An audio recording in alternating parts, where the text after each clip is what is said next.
가겠습니다. 하우투인베스트 김문석 대표 연결하죠. 김 대표님 나와 계시죠? 네, 안녕하십니까? 네, 역시 삼성전자에 관한 얘기를 오늘 해주신다고 하는데 삼성전자 일단 발표된 실적은 쇼크 수준이죠. 그럼에도 불구하고 외국인은 매수입니다. 예, 시장의 움직임 그리고 개인적으로 실적에 대해서 어떻게 평가하세요? 네, 삼성전자의 잠정 실적이 드디어 오늘 발표가 됐습니다. 오늘 보도된 것처럼 어닝 쇼크 수준이다 이렇게 평가를 할 수가 있겠는데요. 참조적으로 삼성전자는 지난해 2013년 1분기 영업이익이 8조 7천억 정도, 2분기는 9조 5천억이었고요. 3분기는 10조 1천억이었죠. 이번 4, 4분기가 원래 사상 최대 분기 실적이 갱신되지 않을까라는 전망을 했다가 이것을 이제 낮춰 잡아서 아마 10조 원 못 넘길 것 같다는 얘기가 나왔었는데요. 최근 들어서는 이제 9조 원을 깨질 것 같다는 얘기가 나왔다가 결과적으로 오늘 잠정 실적 결과는 8조 3천억 원 정도가 나왔네요. 시장 예상치 한 8조 7천억보다 더 낮은 그런 수준이기 때문에 시장에서는 어닝 쇼크로 지금 판단을 하고 있는 것 같습니다. 자, 그럼에도 불구하고 오늘 그동안에 팔았던 외국인들은 오히려 삼성전자에 대해서 매수로 대응을 지금 해주면서 시장에 좀 심리적인 안정감을 주고 있는 그런 모습인데요. 좀 아쉽게도 크게 올라가지는 못합니다만은 일단 좀 하락은 좀 멈춘 상태가 아닌가 이렇게 평가를 할 수 있을 것 같습니다. 이제 앞으로 삼성전자 주가가 어떻게 될 것인가라는 부분이 관건인데요. 지난주 말씀드렸던 것처럼 저희가 중요하게 봐야 될 부분은 현재 지금 이 악재를 미리 반영한 수치인가라는 부분을 다시 한번 재조명해 봐야 될 것 같습니다. 자, 현재 지금 131만 원, 현재 가격 기준으로 해서 삼성전자의 시가총액은 약 한 193조 정도로 지금 거래가 되고 있는데요. 자, 올 연말 기준 순자산이 한 153조 정도로 이제 추정이 되기 때문에 제가 이제 PBR 기준으로는 현재 주가 수준은 1.25배 정도, PER 기준으로는 6.34배 정도 수준. 자, 어찌 본다면 2000년 이후로 삼성전자의 과거 14년 동안의 주가 흐름을 놓고 봤을 때 PBR 1.25배나 퍼 6배 때 부근에 있었던 시점은 약 한 3, 4차례 정도가 있는데요. 대부분 지나보니까 당시 주가가 바닥이었다는 것을 감안해보면 현재 주가 수준은 이러한 4분기 어닝 쇼크를 미리 좀 반영한 그러한 주가 수준이 아니냐라는 관점으로 해석을 해볼 수가 있을 것 같습니다. 자, 앞으로 어떻게 될 것인가가 관건인데요. 차트를 보면서 좀 설명을 드릴 수 있도록 하겠습니다. 자, 삼성전자의 2013년도 주가 흐름을 다시 좀 준비를 해봤는데요. 자, 지난 6월 달에 미국 출고 전량 얘기가 나오면서 삼성전자가 130만 원을 깨버린 적이 있었죠. 하지만 결국 출고 전략 의뢰가 좀 과도했다라는 평가가 일어나면서 삼성전자도 함께 글로벌 증시와 동반 반등을 주는 그런 모습이었습니다. 자, 이번에 4, 4분기 어닝 쇼크 우려 때문에 다시 이제 130만 원대가 잠시 이탈이 됐는데요. 자, 지난주 말씀드렸던 것처럼 아마 이때 흐름이 다시 재반복되진 않을 것 같다. 왜냐하면 말씀드렸던 것처럼 이미 현재 주가 수준이 밸류에이션 관점에서 본다면 충분히 좀 우려를 반영한 그런 치수되기 때문에 지난 6월달 흐름이 나오지는 않을 것 같다. 다만 이제 중요한 것은 앞서도 잠깐 언급됐습니다만은 V자 급반등을 기대하기는 좀 힘들다는 관점이에요. 그래서 제가 봤을 때는 이렇게 생각을 합니다. 삼성전자 일단 지금 주가 수준은 일단 바닥에 근접한 수치다라는 부분은 다시 한번 말씀드리겠고요.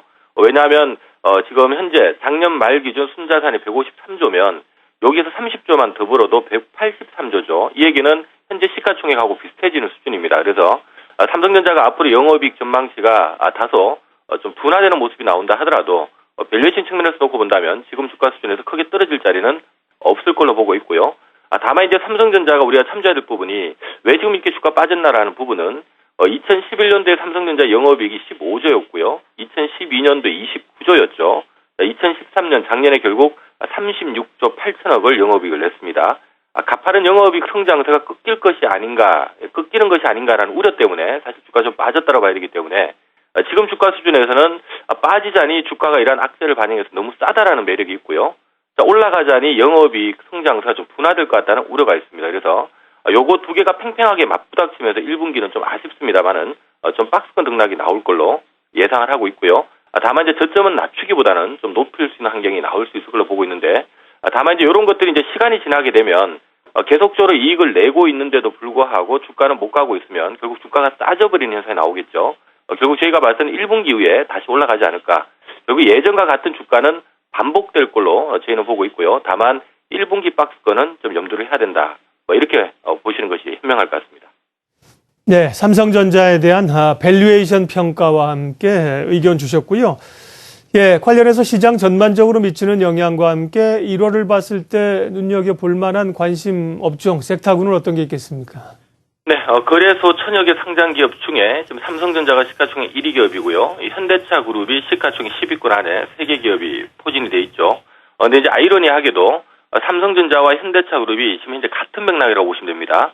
밸류 측면에서는 두 개 그룹 모두 주가는 상당히 싸게 거래되고 있습니다만은 일단은 성장이 정체되지 않을까 하는 우려감들이 있는 상황이다 보니까 지금 삼성전자도 그렇고 현대차 그룹도 그렇고요. 빠지자니 주가가 너무 싸고 올라가자니 성장 정체 우려가 있고 결국 단기 좀 박스권 등락이 예상되고 있는 그런 상황인데요. 다만 이제 시간이 지나면서 올라갈 수 있을 걸로 보기 때문에 제가 전체적으로 본다면 올해 2014년 제가 계속적으로 1분기는 좀 박스권 등락이 나오더라도 1분기 이후에 아주 강세장이 나올 것 같다는 말씀드리고 있는데요. 삼성전자와 현대차 그룹의 주가 전망만 놓고 본다 하더라도 1분기 시장이 좀 박스권 보이다가 1분기 이후로 강세장이 나오는 데는 문제가 없을 걸로 보고 있고요. 다만 이제 문제는 1분기 때 그러면 이제 누가 갈 수 있느냐라는 관점인데, 자, 그 측면에서는 우리가 상장사 중에 삼성전자나 현대차만 있는 건 아니죠.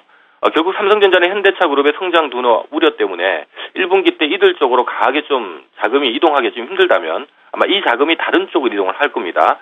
삼성전자, 현대차 그룹 모두 수출주인 것을 감안해서 놓고 보면 일단 수출주 내에서 이 엔저 영향을 비교적 좀 덜 받는 산업들, 즉 조선이나 화학 또는 태양광 쪽으로 움직일 가능성 충분히 있다고 보고 있고요.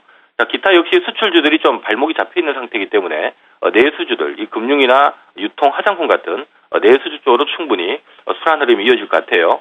제가 봤을 때는 1분기 시장은 뭐 추가 하락보다는 좀 박스권, 저점을 높이는 좀 박스권 정도가 나오는 과정 속에 IT나 자동차가 기존처럼 주도주로 자리를 잡지는 못하지만 방금 말씀드렸던 조선화학, 태양광 같은 수출 기업이나 어떤 금융과 유통 같은 내수주들이 주도주 역할은 충분히 할 수 있을 걸로 보고 있습니다.